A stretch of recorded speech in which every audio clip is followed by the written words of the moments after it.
Well, hello, sports fans. It's that time again, your favorite podcast, Athletics Chat number 97.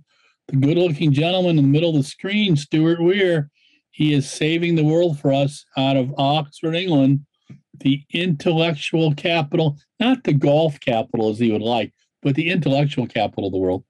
And then I'm in Wisconsin. This is Larry Eater, and the land of cheese and microbreweries, but I've tried to limit both of those now because, that's just our world. Stuart, great to see you. Hi. Hi. So what's happening? What's happening? Well, our friend Arian Knighton decided that he was going to show that he could run fast. He was tired of Fred Curley running fast all season, so he broke Usain Bolt's under 20. We'll chat about that in a little bit, but we've got a lot of things to talk about, and we're going to have you start with our friend Mo Farah, who took second in the Vitality 10K this weekend. Well, this very morning it was. Yeah, I mean, it was his first race for 11 months, and he is 39, but he was beaten into second place by someone, frankly, that no one had ever heard of. Ellis Cross is what we would call in the UK a club runner. For example, he ran in the British Championship last year and came ninth. And of course, you'll recall that last summer, and in fact, the last time that Mo ran, he ran in the British Championships and failed to get the time for selection for Tokyo. And they then put on a special race for him. And for the second time, he failed to get the time. And he hasn't run since. I mean, Mo Farah has been the greatest distance runner of his era. But, all eras come to an end. And in a way, it's a bit sad to see him go out and struggle, to run 3 races in a row where he will be disappointed with the outcome. His comment afterwards was, "Today was tough and Ellis did well to beat me. But it's important to test your body and see where you are. It's been so long since my last race, 11 months. I love the sport. I've had a long career, but your body has to be right and ready. You have to be in the frame of mind and compete with these guys. And I ain't young anymore." Whether that means that we have seen the last of him, because in a way, after 2017, when that was his last world championship where he, won his gold medal.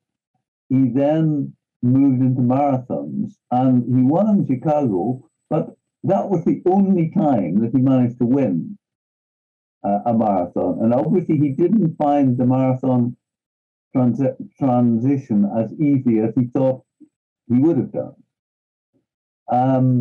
And then he decided, having sort of said that probably we'd seen the last of him on the track, he decided that he wanted to go to the Olympics last year, but not for the marathon, but for the 10K.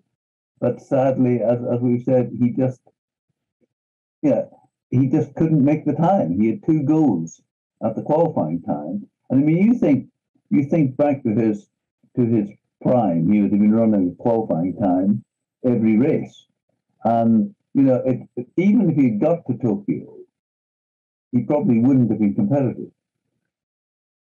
So in that sense, it's sad to see a legend go out like this. But I mean, retirement's a really interesting thing. There are people who just walk away from it. When people say to them, "Well, surely you could have gone on and done another," but perhaps that's the smart thing to do. Yeah. No, I'm wondering if he's going to stick with the roads because he can obviously make money there, and he has a growing family, or if he will call it a day, because the track is unforgiving, and 25 laps in front of a crowd who's used to seeing you dominate a race, it's got to be very difficult. I mean, two things there. I don't think that he needs the money. I think that he's been well managed and he's done well as a sport.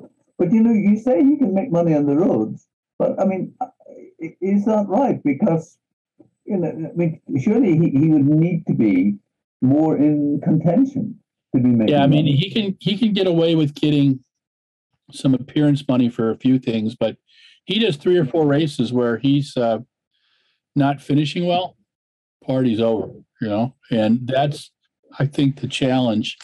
And so that's what, his friends at the management team at Pace, are going to have to decide.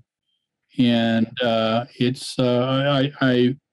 wish them well. I've enjoyed watching Mo come up and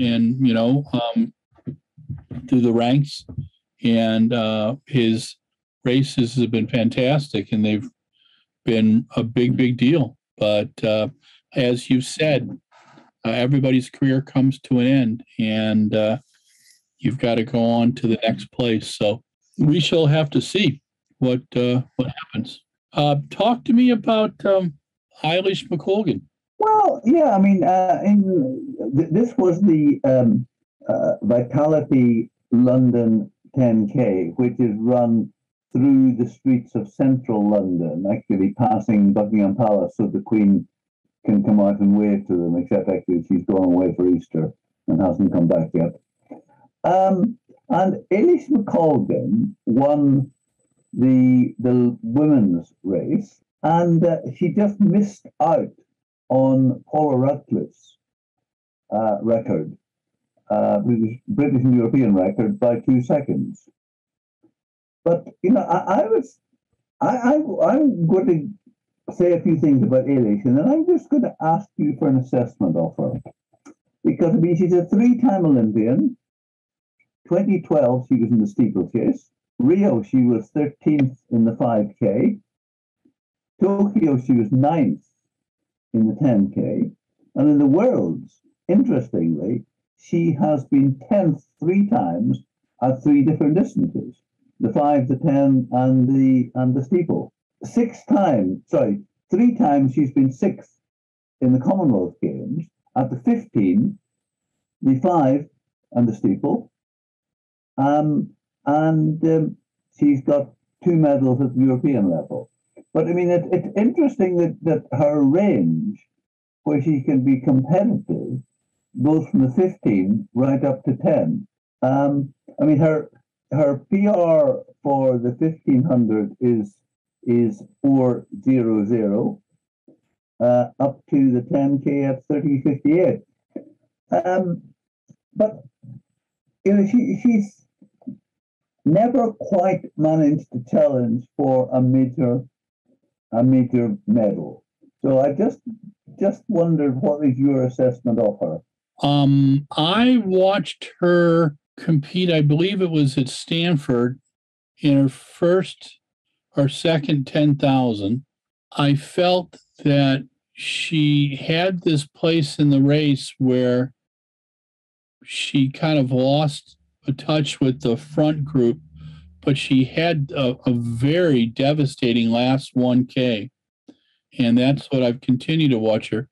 I think her time is coming. I think with the 30:23, I do think the 10,000 is probably her best distance. But as Paula Radcliffe showed us too, you can be up there with the top, and can you medal? And that's the challenge. I think she can medal at the Europeans, most definitely at the Commonwealth. Can she medal at the World Champs? That's going to wait to be seen. Talented athlete, obviously great work ethic. I really think that the 30:23 is pretty exciting, but can she take that 30-23 on the roads and put it onto the track and keep her head together? You know, it's hard really, because I haven't done the check, but when we talk about her being 13th, 9th, and so on in the major championships, I wonder how many of the people beating her are East Africans.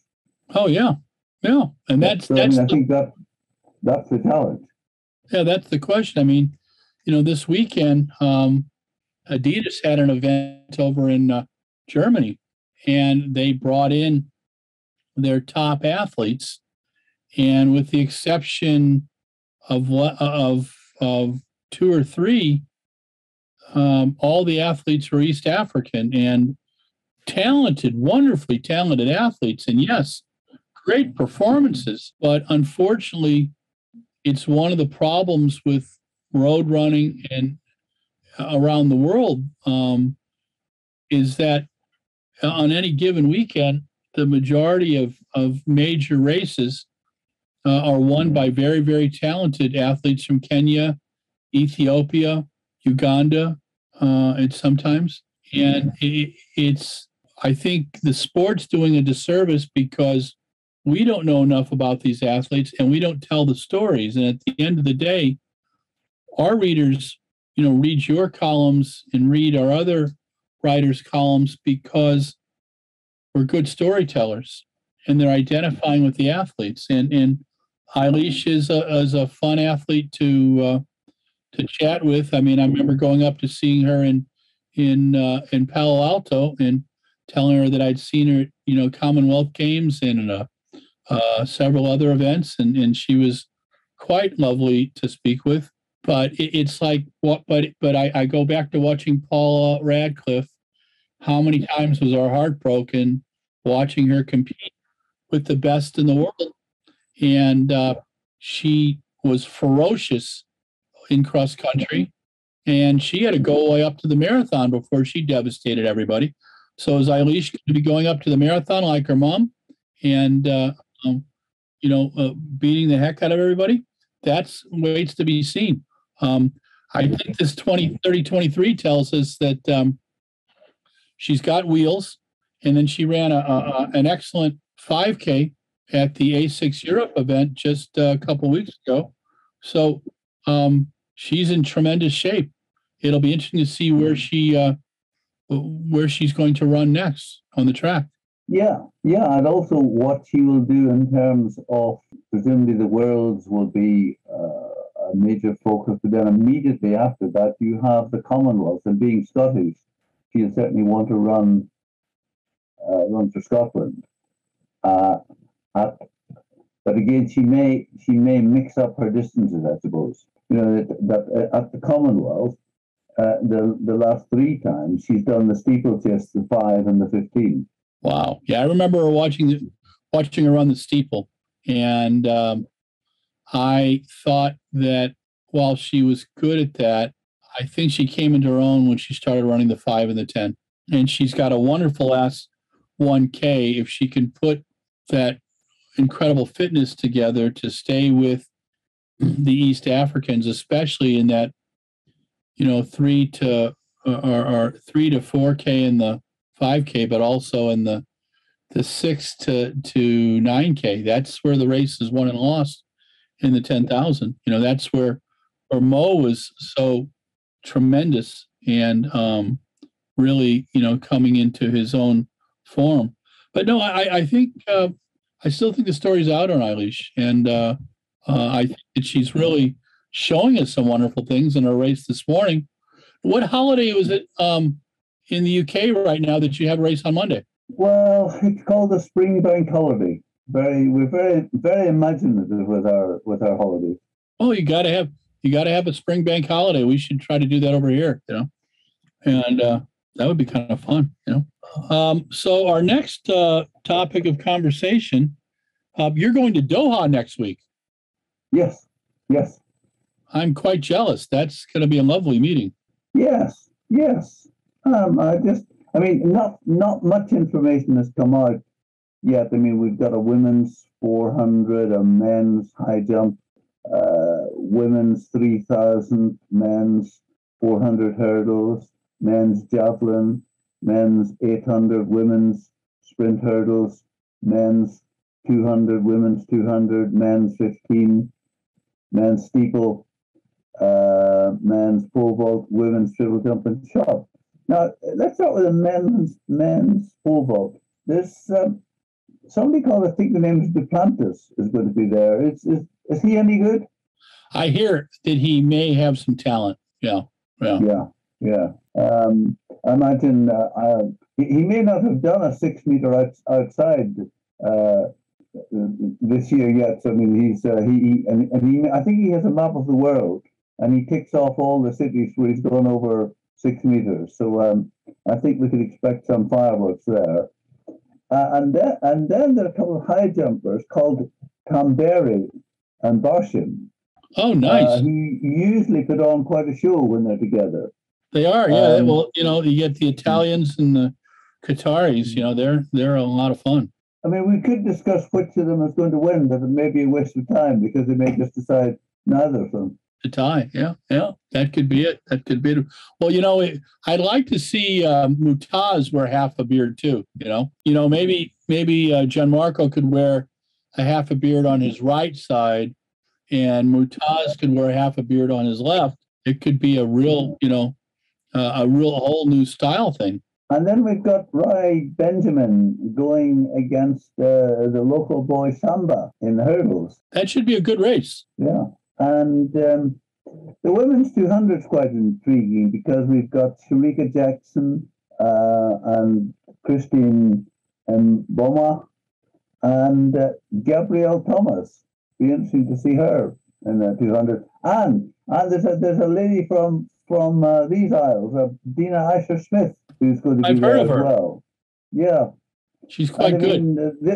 The only thing that she said really about the last time I was there, I won. Wow, well that's a good observation. It is. So yeah, so we just, as I say, they haven't released much information about who's going to be there, but it's certainly quite intriguing. But I was wanting to ask you, the World Championship this year is very early. I mean, normally it's at the end of the program, and if it's in Doha, beyond the end of the season. How do you think an early July World Championships will affect how athletes approach Diamond Leagues? That is a really good question. Well, we can go no farther than Mr. Karsten Warholm, who turned down $32,000 US to appear at Eugene to run against hurdlers. His comment was, why does he need to go across the world to be beat when he's not ready to race? I think it shakes the whole season up. We've gone from Doha, which was so late, October of 2019, and now we've got this situation, and you're kind of going, And the truth is, I'm not sure what else they could have done in Eugene, because August comes American football, September, the same thing. And it would be even more of a mess than it's going to be, because I think that the housing, I think the average stadium for World Champs has been about 40,000. And this stadium, if you put everybody in there, will be about 26 to 27. And I think we'll get close to filling it with locals. I really think that there's going to be a lot of people coming in from Portland 2 hours away, because finding housing is going to be insane. And that'll be a big challenge. But I think that the whole idea of athletes peaking early, you're going to see athletes try, but I think you're going to see a lot of Europeans not completely happy with their performances in Eugene, and then 4 weeks later, really popping a big one in Munich. And I just think we're going to see that. I think you're going to see some Brits, again, do well in Eugene, but do better as they go later into the season. Yeah, and of course, but if you're talking about Brits, then you've got a Commonwealth, which is really just a week after Eugene. Yeah, you wonder how the distance kids are going to do it, you know? Well, I mean, Elliot Giles has said that he's going to do all three, but he's not going to do the 8 at all three. He'll probably do a 15 at one of them. And certainly in the past, that's what Jake Whiteband has done. So, but an interesting comment that Elliot Giles made to me, he says, I think we can run more than we think we can. And also made the point that he's quite happy to be running because training is more difficult than running. Yeah, that's true. That's true. That's what a lot of athletes say. We were talking to one of the top 400 runners in the U.S., and he said once he gets himself in the shape, he just loves to race. Vernon Norwood, he said if he can get a couple races in a week, he absolutely loves that, and that makes a lot of sense. You had asked me a little earlier about Erriyon Knighton, and obviously a huge talent, and I just think that we haven't seen what this young man can really do. The 1949 breaking Usain Bolt's under 20 record is astounding. But when you look at Erriyon and watch him run, what I think of is a Lee Evans or a Tommy Smith with those long legs and the ability to just run the turn brilliantly. I think he and Noah Lyles and Kenny Bednarik in the U.S. champs, and if Fred Curley shows up, that could be the race of the weekend. And you asked if Erriyon, where do I see him going? I think Erriyon Knighton can win everything. I think Erriyon Knighton could win the 200 and the 400. And, his manager, John Regis, will go, what are you talking about? But I am totally impressed with the young man. I think that though with athletes that talented, the management and the care, and I just use the term feeding of such a young athlete, they have to know that even as talented as they are, there are limitations. They have to watch themselves. And those are it's like the sadness that I feel about Wade Vanderkirk.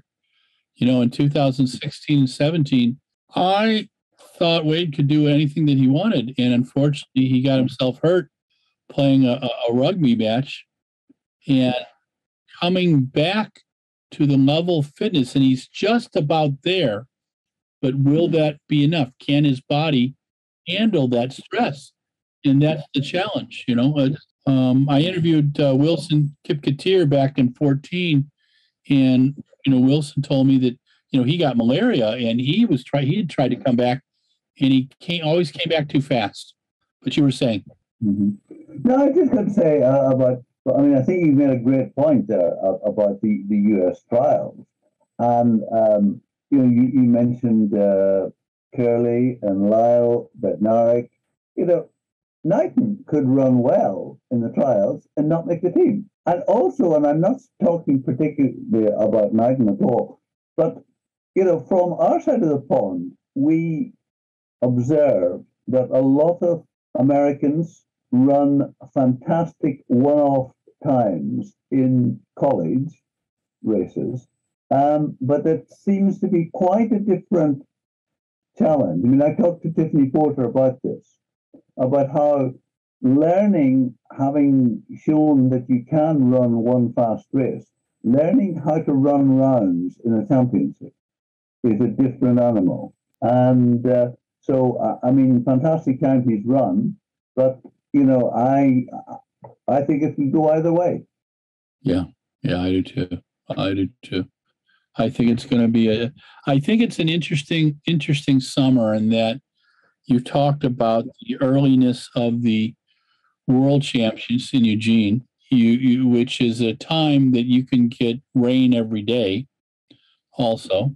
Then you've got, with less than 2 weeks difference, the Commonwealth Games in Birmingham. And then at the end of August, in the capital of beer gardens, you've got the European Championships in Munich, and it is for the true track fan. It's three fantastic events, and for you and I, it's great events to write about and to experience and to communicate that. So, but for the athletes and for the coaches, there are three events for some athletes. They've got three championships to choose from. You've got an athlete like Dina Asher-Smith. So what's Dina going to do? You got Jake Whiteman. What's Jake going to do? Mark Scott. What will Mark could do? Well, you see, it's an interesting thing because Dina, being English, is under a lot less pressure to do the Commonwealth than Jake, being Scottish. Yeah, it makes sense. I think that Jake will definitely do it. I would not be surprised if Dina skips the Commonwealth. I mean, I haven't spoken to her. I don't know. And when you drop down a level from Dina, the thing with the Commonwealth Games is it's a great honor to be there, but they don't pay you. If you have to make a choice, do I go to the Commonwealth Games for the honor of running, or do I go to Lausanne and Monaco, where they give you money? Athletes will view that differently and make different choices, and neither choice is wrong. By the way, just to show you what a fine fellow I am, I have decided to go to the Commonwealth Games and not to Monaco and Lausanne because there were just too many things that I couldn't fit it in. I feel your pain, my friend. I feel your pain. I was hoping to go to Eugene, Birmingham, and Munich. We'll just have to see how things go because it's still the pandemic's affecting us, and I'm curious to see how things are going to go then. I know that we got a notice from the world champs in Eugene, and they said, don't even try to show up if you're in the media and you haven't been vaccinated, and so I think a lot of people thought, well, they're kind of lowering some of the things in the U.S. They are and they aren't. United Airlines is going to require mask. I think American is too. And you'll see cities going in and out. And Eugene, or Oregon's COVID is up 140% this week. So, we're just going to have to see, what's going to happen. I wanted to bring something up that wasn't on our list.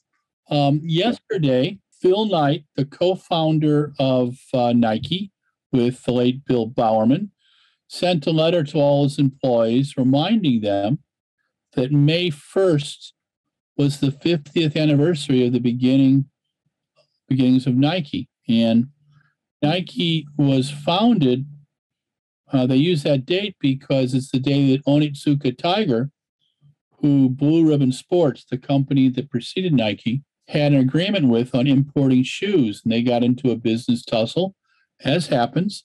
And Onitsuka cut them off, thinking that they were going to starve them. With the help of the Bank of Nishi, and I think it's called Nishi Bank, they were able to get funding. And there was only 30 employees with Nike at the time. Now the $50 billion company is all over the place. But the thing that he said in the letter, which was interesting, was how what Nike was about was encouraging people to get involved in athletics, run, jump, and throw. And I celebrate that.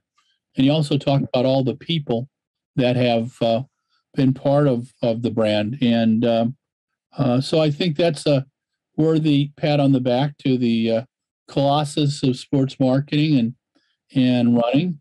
There's things that I see good and bad. I'm not sure about some of these new shoes. I think sometimes it's a little marketing gimmicky, but that's okay.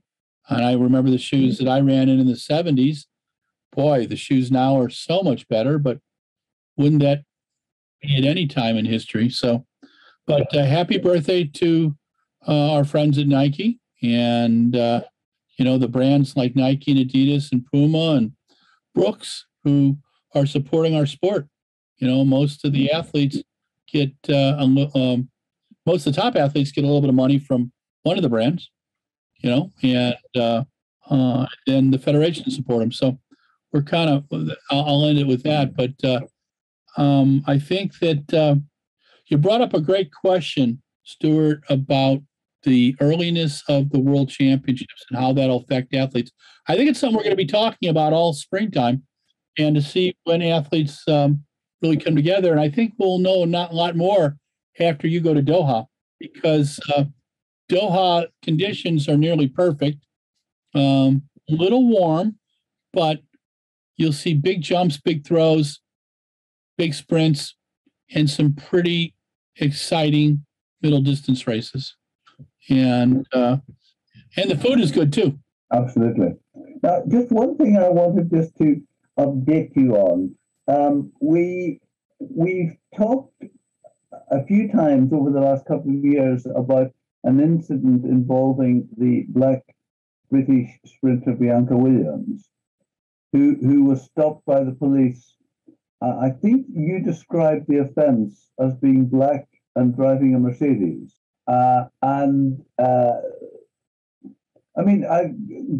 If you realise what happened, you cannot but sympathise with the police.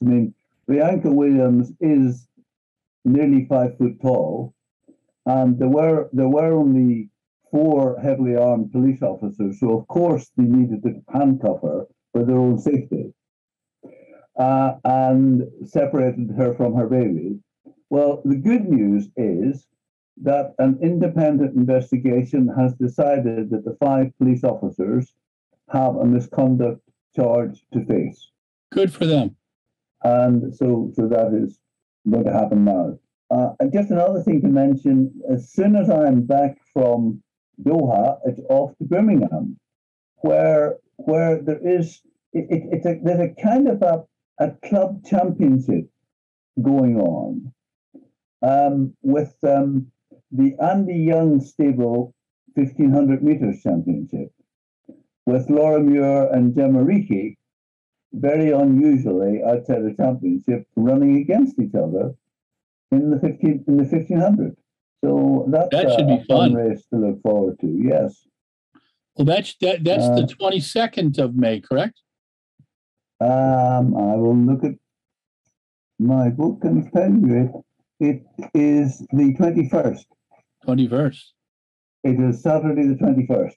Well, the next day is a very special day for our creative and production manager, Michael Deering, because he's getting married. And right. He is marrying a very, he's very lucky. And I think his lovely wife to be Chelsea is too. So we're that'll be a very special day, and we'll have reports on that as well. Well, I'm relieved to hear that it's not clashing with the Diamond League, because that would have been not a good thing to be doing. I know. Well, we're trying to get it on streaming on Peacock with some announcers, but we'll have to see if we can put that together. And with that, Stuart, I bid adieu.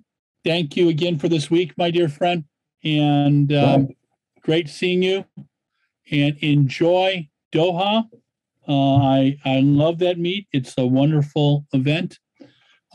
This is Larry Eder and Stuart Weir saying so long. Auf Wiedersehen. Adieu to you and you and you. It's Athletics Chat. Shouldn't you be singing that? Well, my voice isn't as good as, Julie Andrews or Christopher Plummer's. And right. I drive my girlfriend crazy just singing movie songs here anyway. So I don't want to get in too much trouble. But so ends Athletics Chat 97. Thank you to Stuart. Thank you to Mike Deering. And thank you to you, our viewers and supporters. Stay safe. Well, hello, sports fans. You got it. Your favorite podcast, Athletics Chat, number 97. This is the epilogue where Larry waxes poetically, or some people call it Conversations with Larry. or monologues with Larry, whatever you call it. Stuart and I solved several problems this week. Among them, Mo Farah. Is this the end of his career? We're not sure. How good is Eilish McColgan? Is she a serious medal contender? I think we get to see her compete on and on. That 30-23 this morning was rocking. Arian Knighton, 1949, breaks Usain Bolt's record. How good is he? Doha Diamond League next week, one of our favorite meets. Stuart will be there. I'll be watching it from afar. And does the early World Championship in Eugene in July challenge athletes as they're trying to peak? Because they've got the Worlds. Some athletes have the Commonwealth 2 weeks later. And then at the end of August, they have the European Championships. And then we had a nice update on Bianca Williams, the Black British athlete who was, I believe, not putting any words in Stuart's mouth, poorly treated by the British police force. There's an update on that. Those and other questions will be answered today in Athletics Chat 97. Thank you for watching. Thank you to Mike Deering, our creative and production manager, for putting this together. Thank you to Stuart Weir for putting up with me for 45 minutes. Stay safe. Run, jump, throw. Tell someone you love them. And have a good day. Talk to you soon.